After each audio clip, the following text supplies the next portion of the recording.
let me make a couple comments to you because you brought up a couple of really important points. I think that we need to have action, strong public action at lower levels. I think that's where we become much more effective. And I'll give you an example. I have been very actively crusading against Agenda 21. I'm a crusader for property rights, and that's theft of property rights.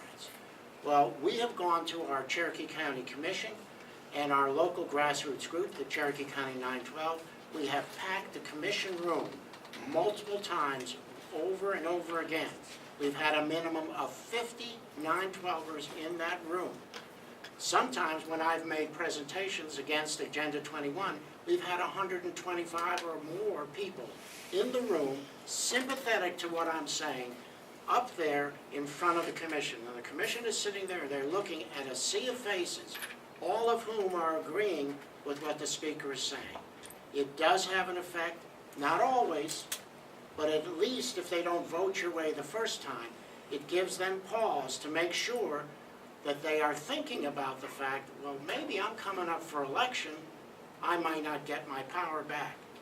So one of the important things to do is start with your city council, your county commissions, and make sure you have people there all the time. And know what the agenda is ahead of time. Look through the agenda and try to understand what it is those items are. You'd be amazed at what they try to sneak through at the county level when people aren't even looking. That's why you need to be present there. Yes, the legislature here in the state, that's a bigger fish. It's much more difficult.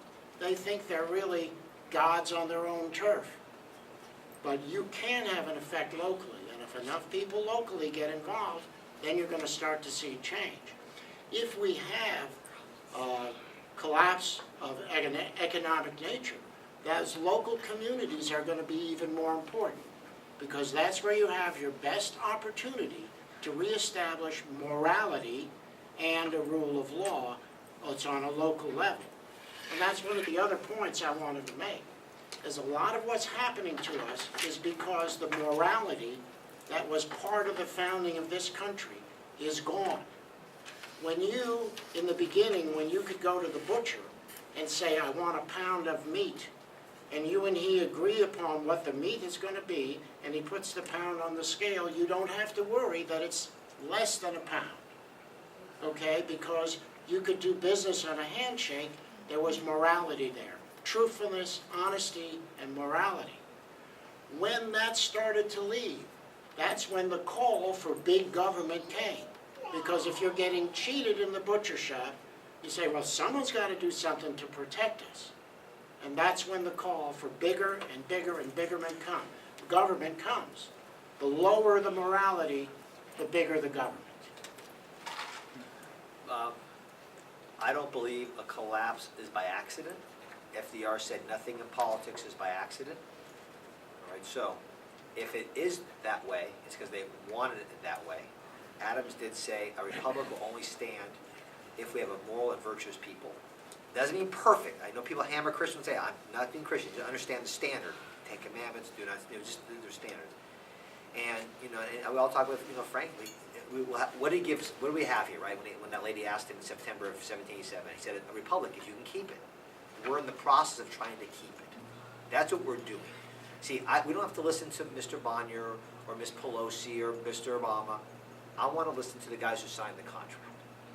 Because if we do that, they change. But I've been thinking when you were talking back there about people in office and power.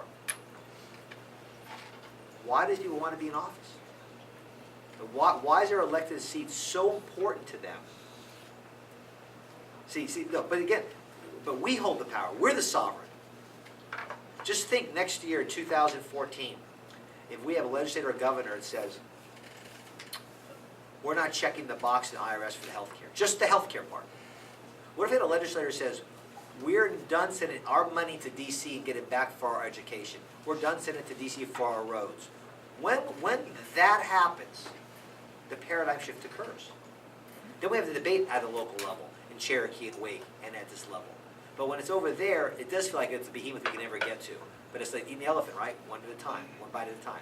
So But that's why I always go back to the original contract. And we hold everybody accountable to that. Dr. Paul cannot, see, here's the frustrating part. Dr. Paul cannot articulate it any better than anybody. He runs in a primary and gets killed. But the under 30, booming. The people in power know that next generation are here, and they're not going anywhere. That's why I think they're moving so fast and so furious to make us enslaved with more benefits than they steal from here to give to here. But that next generation is the key.